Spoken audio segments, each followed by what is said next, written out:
Welcome back to another FPL video and podcast. This will be the updated wildcard team for game week 6. We've had a few injury problems throughout the week and I'll be discussing them in today's video and also dissecting the best 15-man squad and some alternatives at the very end, so you've got the ultimate coverage for the upcoming deadline. Smash the like button and subscribe if you're new if you enjoy my content. Our aim is to get this to the 200 likes and to keep on pushing towards 35 subscribers and beyond. Keep your eyes peeled for all use your fantasy content over the weekend. The best wildcard and limitless teams will be out, and also the team selection, the deadline stream next Tuesday, and the same goes for FPL on Saturday. Be sure not to miss it by hitting the notification bell on this channel and also joining as a channel member or patron. It's patreon.com/DylanRCM. Without further ado, let's jump straight into it. David Raya is currently flagged in FPL and is a doubt for the game against Leicester City, but I still think he's going to play. Now, we did get the following updates by some reliable sources like Gunnerblog, and they said the following. Arsenal are taking precautions over the fitness of David Raya, who left the Etihad on Sunday showing some signs of a knock. Raya's injury is believed to be minor, and he's expected to be in contention to face Leicester City this weekend. And Arteta was asked about this in his press conference after the 5-1 victory over Bolton Wanderers in the Carabao Cup. And he said, "We don't know yet. He has got a muscular injury." So he was kind of playing coy on whether he will be available against Leicester City in game week 6 or not. But based on his track record of reporting injuries and how he handles the press conferences, I'm still very confident David Raya will be between the sticks in game week 6. But if that isn't the case and you just want to go for a more secure option that you know for sure is going to start, then I think Onana is definitely a good shout at around 5 million. Robert Sanchez is in incredible form with double-digit hauls in the last 2 game weeks, and you've also got plenty of other options like Fleckin and also Verbruggen, who I do like at 4.5 million. Not to mention Henderson is still decent, but not one of my favourites. He did very well in game week 5, but I'd still be very cautious about him in the long term. You've also got Muric at 4.4, so you've got a lot of options instead of David Raya, but I don't think anyone comes close to this level of performance. We've now actually got the 2 best goalkeepers arguably in FPL, with Ryan Allison currently injured and being doubts for game week 6, but I'd still go for the Spaniard if possible. You can go for Saliba and Gabriel to go for that Arsenal defensive double up, or maybe transition to an offensive duo and just the one Arsenal defender. But the backup goalkeeper will be Fabianski. You could also go for Valdimarsson. They're the 2 best 4 million options, and Fabianski started in a 5-1 defeat to Liverpool in the EFL Cup. It was a big shame because West Ham did take the lead, but they are looking shocking defensively at this moment in time, and it's all about your first choice goalkeeper, which in this case would be David Raya. I have gone for Trent Alexander-Arnold in most of my recent wildcard drafts. That doesn't mean he's essential, but I still see him as one of the best defenders in the game, despite Liverpool's fixtures turning for the worse in game week 8. He has so much bonus points potential, the assist threat is constantly there, great underlying stats, and you've also got the clean sheets, which Liverpool are keeping in abundance in the Premier League. I think there will be a reduction and probably a decrease in their defensive numbers over the course of the season, and they'll concede more goals in the tougher fixtures coming up, but I still see Trent as one of the highest scoring defenders from now until the end of the season, and only really the Arsenal defenders can compete with Trent as the highest scoring in this position. Speaking of which, I am going for Gabriel as the second option in this defensive line. You could argue it's a lot of money to spend on a goalkeeper in Raya and then going for Trent and Gabriel, but I honestly think it's worth it with Arsenal and Liverpool looking so solid defensively, particularly Liverpool in the first few game weeks of the season. And you've also got the goal threat from Gabriel, and as I said with Trent, you've always got the assists and bonus points potential. So Gabriel for me is the best Arsenal defender, and I'd rather go for him over Raya to cover the Gunners defensively. Same with Saliba, but if the Spaniard is out, you can go for both Gabriel and Saliba in this setup, which might also be to displace Trent with those upcoming fixtures turning for the worse. But I'm actually going to keep both of them for now and David Raya, and instead go in a different direction. And another option I really like, who I discussed in the original Wildcard podcast, is Mazraoui from Man United. A lot of red shirts here at the moment. He's only 4.6 million, and United have been better so far this season, not just defensively but as a unit overall. They're creating a lot of chances, missing a lot of them in the process, and they were held to a 1-1 draw against FC20 in the Europa League last night. But I do like Mazraoui still over Lisandro Martinez. I think he's worth the extra 0.1 million. Then you've got Onana in goal, who will get a lot of saves and bonus points. He's also capable of making penalty saves, as he showed against Southampton. So I think that's your best bet for covering the Red Devils defensively, either Onana in goal or Mazraoui at 4.6 million. De Ligt has a bit of goal threat, especially from set pieces, but I'd rather go for the Moroccan right back instead. The only doubts would be, will he drop to the bench when Luke Shaw returns? That is a possibility, but I personally think Mazraoui will stay in the starting 11 and we could see Diogo Dalot drop to the bench instead. But let's actually go for some cheaper defenders now, and Mykolenko is still making it into this wildcard team, and it's mainly because of the fixtures, and I'm very confident Branthwaite will make a massive impact. He's expected to return in Game Week 6 alongside Mykolenko. These are massive boosts for the Toffees, and I could see them keeping clean sheets and winning games that are coming up, but that remains to be seen, and Everton have been shocking defensively so far this season. And to complete this squad, I'm going for a 4 million defender in Greaves, but if you want to take a punt and a chance on Van den Berg, then that isn't a bad shout whatsoever, as Brentford's fixtures are fantastic in the long term, and Van den Berg would probably become the best 4 million defender if he stays in that starting 11, but there is a chance he drops out of it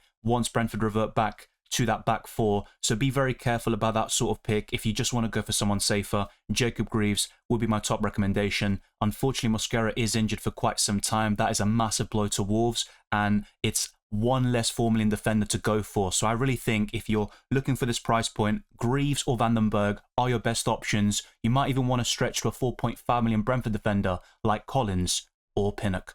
I have gone for Mohamed Salah in this draft, and I have to say this from the very beginning, what I'm showing you here will be a non-Haaland team for those of you that want to go against the Norwegian and build a very balanced and competitive 50-man squad. If you want to see Haaland drafts, then of course towards the very end I will show you one, but also throughout all of my podcasts this week, the team selection where I've activated the wildcard, you can see my current team and Haaland is in it, and also in the original wildcard team. But I want to show you as many options as possible and showing you a different course, not just a template, and give you some ideas for the wildcard and possibly for those that aren't using the chip this week and want the best idea for transfers. Now, Salah came off the bench against West Ham and scored in that 5-1 victory. He has been so underwhelming in the Premier League in the last 2 game weeks, but facing Wolves away next to our bottom of the Premier League table, I'm very confident that Salah will deliver the goods and punish sellers. So I'm very worried about selling him this week. I'll try to keep him in the team if possible, but it is proven to be a difficult task because going for him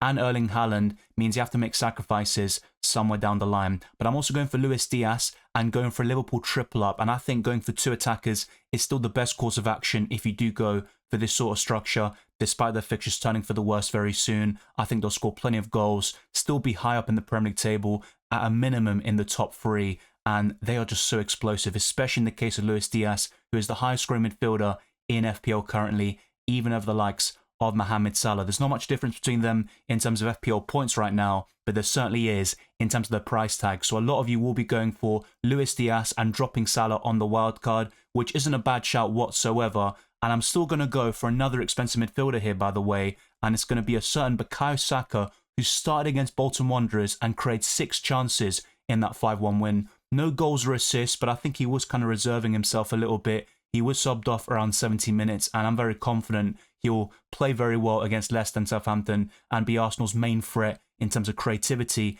and potentially to a certain extent goal scoring as well, alongside a certain Kai Havertz in the forward line. But let's now complete this midfield and go for some budget options, and one of them has outstanding fixtures in the next 2 game weeks, and that is Semenyo. I'd highly recommend him on the wildcard if possible. He is still a massive differential as things stand, but that could certainly change as we get to the Game Week 6 deadline. So don't rest on your laurels. You've also got a lot of options in this position and price point, like McNeil, Smith Rowe, and a few others I've covered throughout the last few weeks and months, like Morgan Rogers, who finally came good in Game Week 5. But the final midfielder I'm going for here is going to be a mid-priced option in Mbeumo. He is one of my favourite options on the wildcard, and he's featured in all of my drafts for a good reason. I think with the fixtures coming up, a great season so far with 4 goals, 4 big chances, 4 big chance created, being on penalties, I don't see many better than Bryan Mbeumo.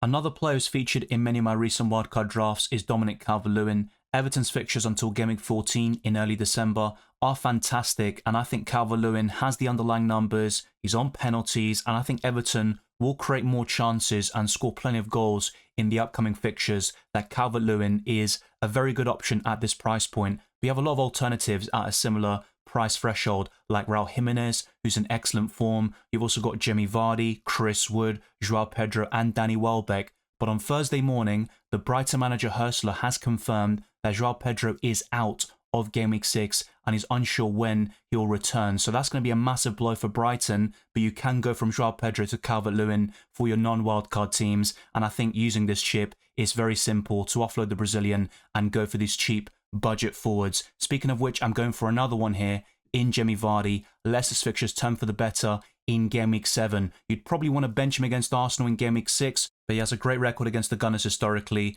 and he would be the best poised and well equipped to score for Leicester if they were to get any goal at the weekend. So I still like Jamie Vardy a lot. You bench him in Game Week 6, and then you have several benching dilemmas from Game Week 7 onwards with this setup. But the final forward is Ollie Watkins, who deserves a lot of recognition and credit. After the next 4 game weeks, Aston Villa's fixtures do get tougher, but I don't think it's really a prolonged period where they've got really tough games coming up. So I'd still like Ollie Watkins in the long term, and at around 9 million, he can still offer excellent value. Now, if you don't go for 2 Arsenal defenders, maybe you want to offload David Raya on the wild card, you could go for Kai Havertz, and I will be showing you some alternatives very soon. But let's actually talk about the starting 11 first of this particular team, as well as the captaincy, and then we can discuss some alternatives in each position.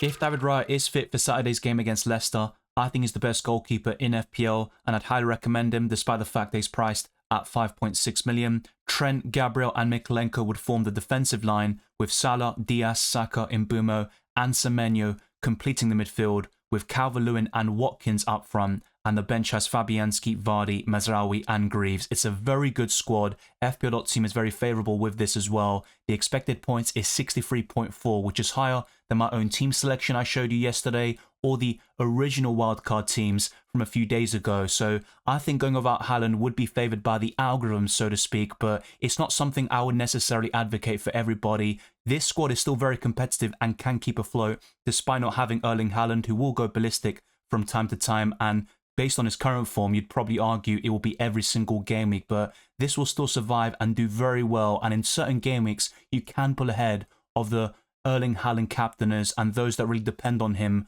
for their FPL success. As for the captaincy, I think Salah is the best option against Wolves away. I wouldn't mind Luis Diaz, to be fair, and Ollie Watkins is a great shout against Ipswich away, but I'd probably rank it Salah first, Saka second, Watkins third and Diaz fourth with this setup. I think Semenyo or Mbeumo would be nice outside shouts. You could even go for Trent or Gabriel based on their form, but I would stick to one of the midfielders or Ollie Watkins up front. And it goes without saying that Erling Haaland would definitely be in this debate if you were to go for him. And in the alternative section, I will show you a squad with Erling Haaland and plenty of great choices in each position, especially if the likes of David Raya were to miss out in Game Week 6.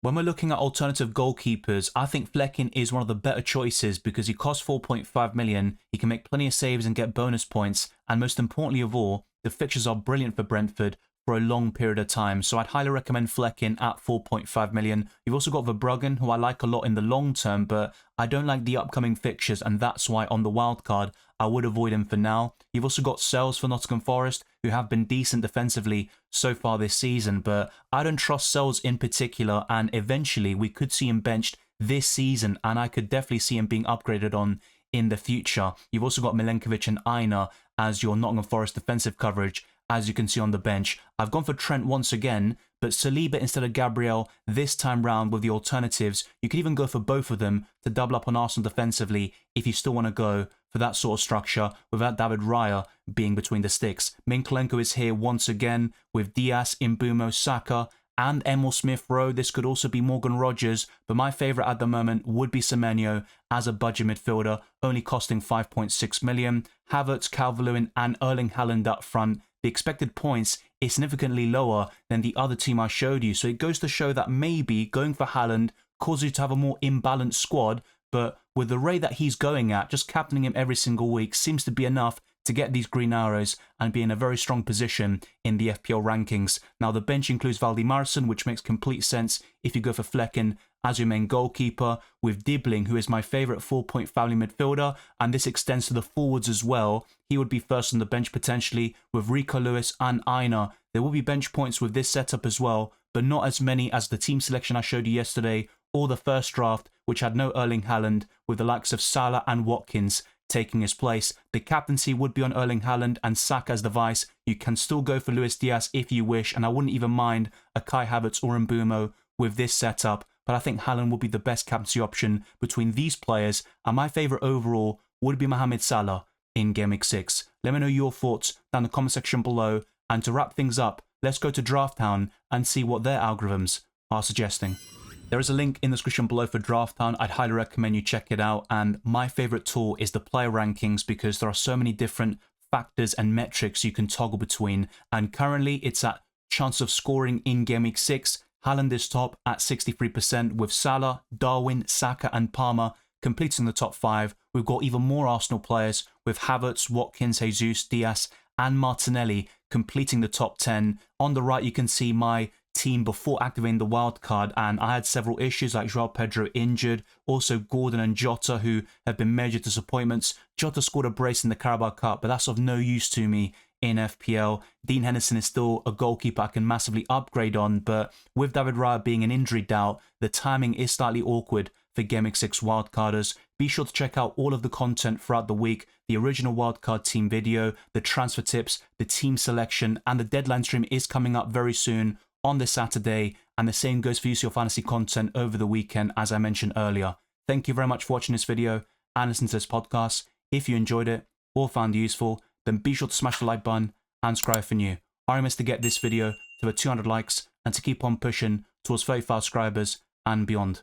Follow me on Twitter and Instagram, DylanRCM, and check all the other links in the description below for my Patreon and the championships. It's patreon.com/DylanRCM. Also join the Discord server, FPL League, Drafthound, and also Spotify. Leave a 5-star review on my podcast. It goes a long way to supporting my channel. I wish you all the best of luck for Game Week 6 and the rest of the season, and I'll see you next time.